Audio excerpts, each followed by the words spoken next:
Welcome again to the GrandyLibrary.tv Ambassador Series. Back to France. Well, what is it all about? Calvados, is it? Calvados, exactly, yeah. It's more than Calvados. It's Christian Drouin, Calvados. Oh, thank you for that. Thanks for being here, Christian. Tell us a bit about, well, who you are.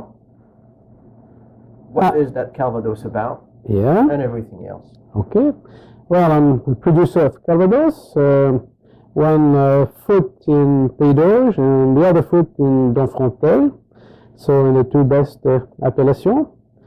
I run a family business which started as a hobby of my father, because my father distilled during 20 years without selling anything and built an inventory of very good product. He was a demanding man, and he was hoping that we'd take care of that one day, which I finally did from starting in 1979.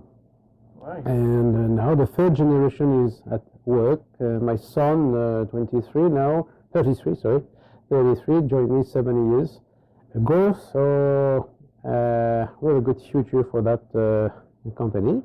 But this is a small company. That's a small company. I say that we are the biggest of the small guy. Well, this is Calvados. So this is Calvados. Even the large company are small by spirit standard, and so we're still an artisan company. We work with very traditional method of production. Yeah.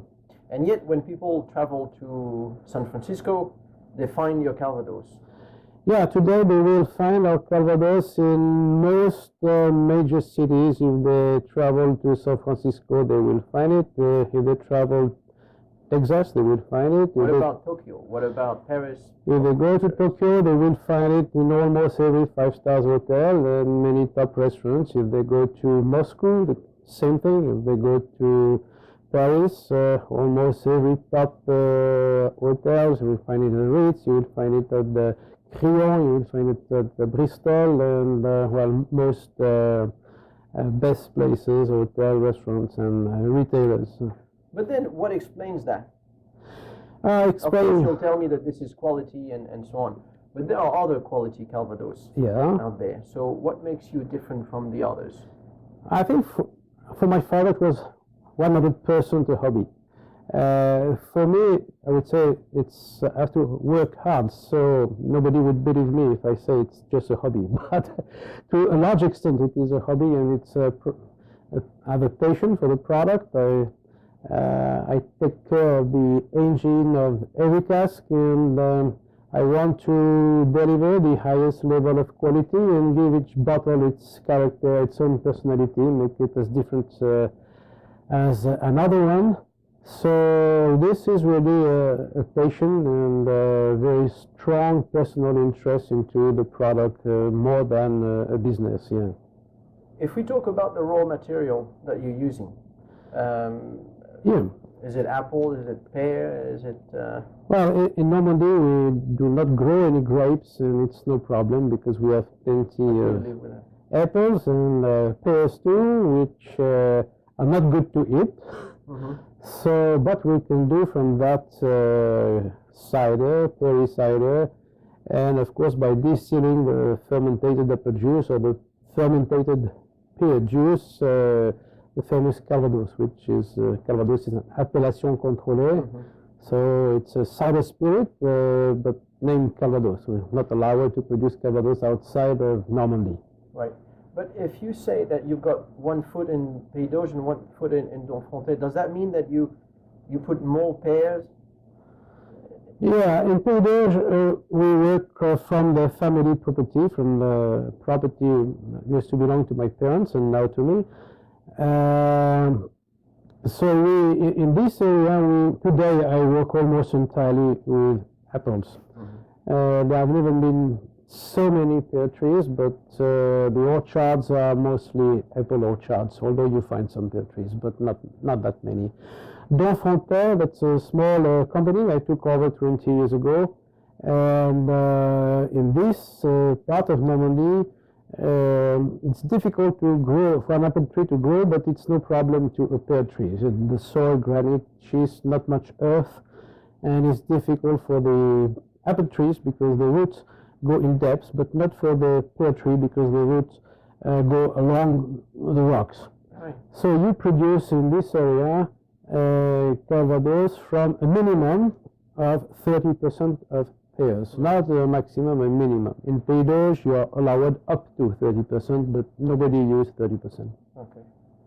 But then do you blend that with the property Calvados? So we have one product which is very successful here in the United States, which and in some other countries, that's Sélection. Right. So Sélection, it's quite unique because it's a young Calvados. I wanted to deliver a lot of fruit aroma, and the pear give more fruit aroma than the apple, a more exuberant aroma, let's say. So by blending, what we do, we blend roughly 80% of Calvados Drouin-Frontais with 20% of Calvados Pays d'Auge, which means that in the blend we have at least 30% of pears. And the combination gives a smooth product delivering a lot of fruit flavor. Okay.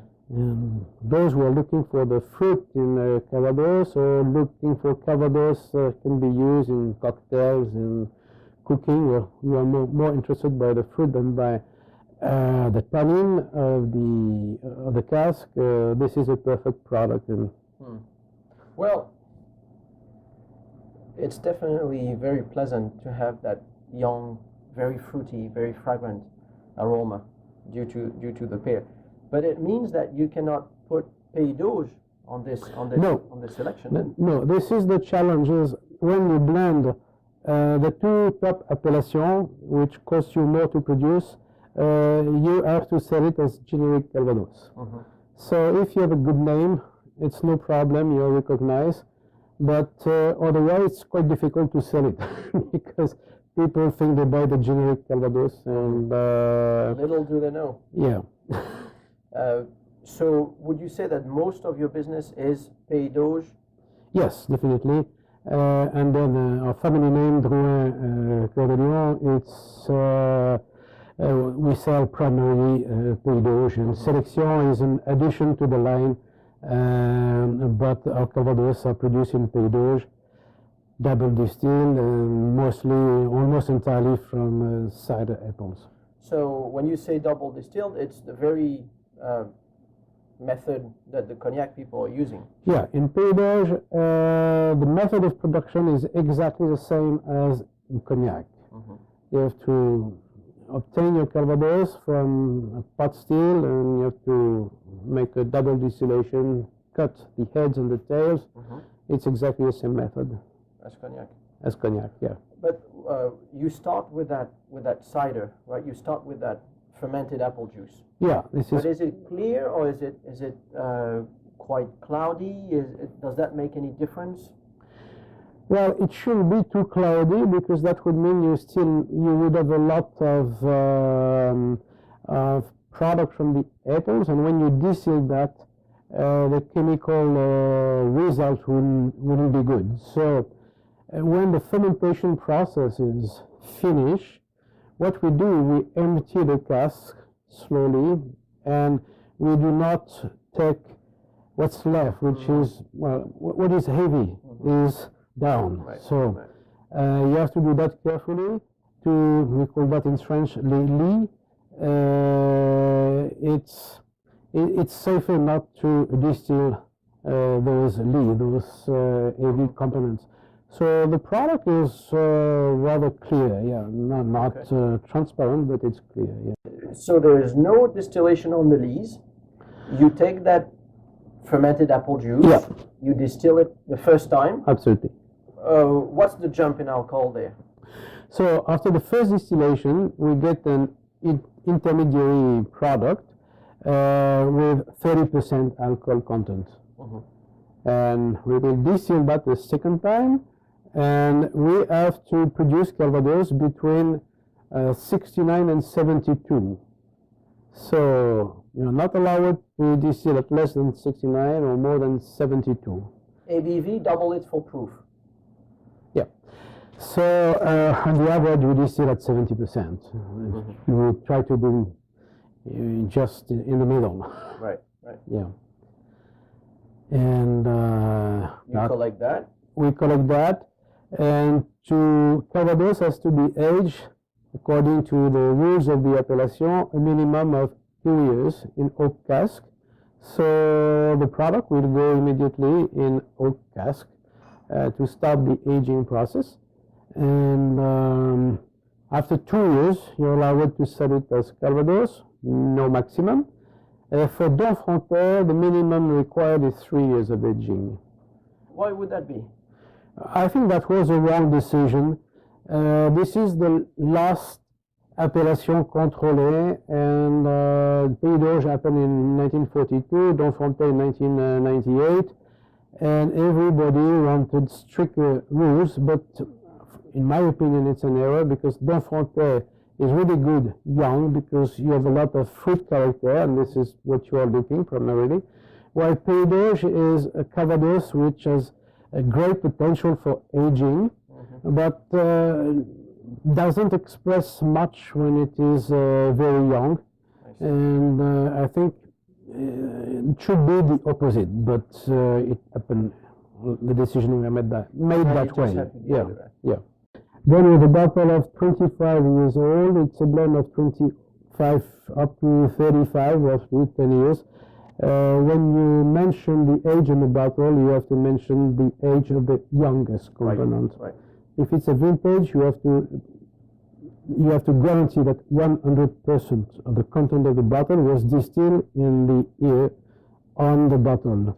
But I don't see vintages here.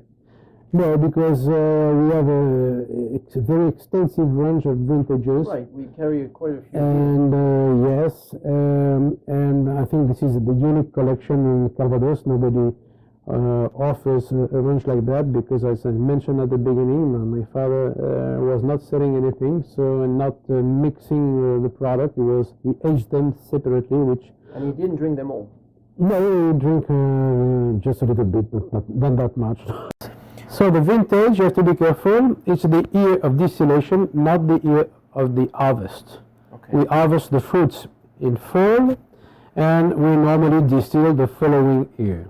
Okay. So let's say vintage 1960, for instance, was produced from apples, fruits, could be pears too, but harvested in 59. Okay. Do you see a big difference in between the years, in between those vintages? If you remember, the 1959, was it very wet? Was it very dry?